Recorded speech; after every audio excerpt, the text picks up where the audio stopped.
आदरणीय सभापति विजय मिश्र महोदय, संपादक भाई विद्याधर भाई,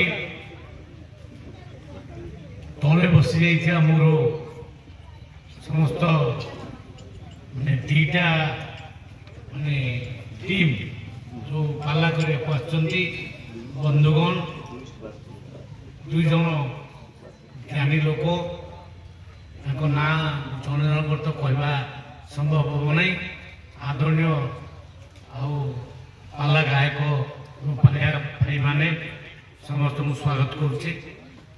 मो पाखे पौरखोज पंचायत सरपंच अच्छा रतिकांत साहू महोदय, अन्न्य अतिथिवृंद, सामने बसी समस्त ज्ञानी गुणी ये 20 खंड गाँव बुद्धिजीवी पाला प्रेमी विशेषकर माँ माने भौणी माने एवं बुद्धिजीवी समस्त को मोर प्रणाम।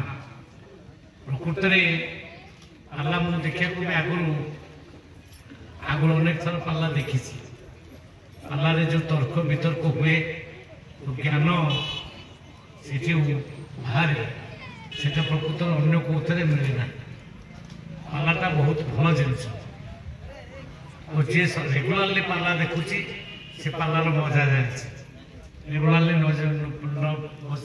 देखला वाला जापर से कथा कहीकि आस 35 वर्ष काल ये पाला को आपण मान चलई किसी कम कथा नहीं। आपण मान को बहुत बहुत धन्यवाद।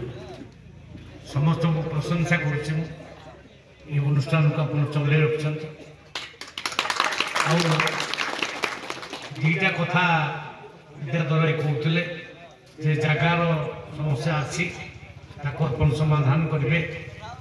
आ गोटे हूँ घर दी बखरा ये दरकार आमर जो बंधु मैंने आसुँच गायक भाई मैंने पालिया भाई मैंने एमर व्यवस्था ये रही क्या घर हो भल लगुनि तेणु ये सब दुईटा दायित्व मुझे आपंकर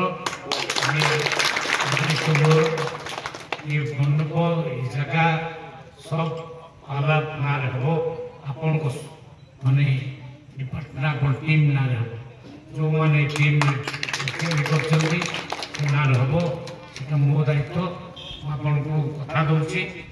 प्रकृत में आज माननीय मुख्यमंत्री सहित पुरी थी। पुरी आज राशन कार्ड बंटन होता 6 लाख गरीब लोक आज राशन कार्ड बांटा प्रक्रिया आम आरंभ करूँ। आम डिपार्टमेंट दायित्व नापर आप जानते कृषक मान को आम धान क्विंटाल पिछा 3100 टଙ୍କା देलु जोटा आगुरी केबे दिया जाऊ धान आगुरी एत बिक्री भी हो नाला। गत वर्ष 4 लाख फार्मर्स मानकर टोकन लाभ से किंतु एथर को गोटे भी फार्मर्स टोकन लाभ से ही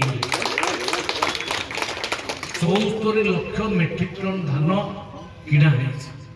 आपन जानिक आश्चर्य हेबे एबे केंद्र मंत्री सहित आलोचना करी माननीय प्रहलाद जोशी से कहले बहुत अधिक धान आप कि जो थे कि 12 lakh metric ton 12 lakh metric ton चाउल अधिका तेणु मैंने फ्री सेल करूँ।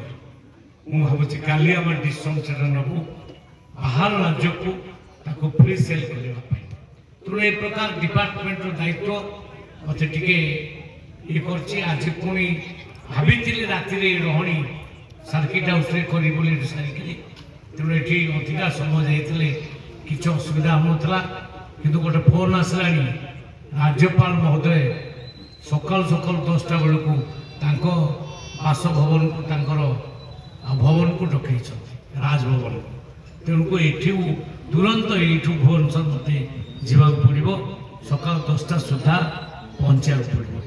तेणु आपण मान पाखे अधिका समय रही पारू ना। आपण मान बहुत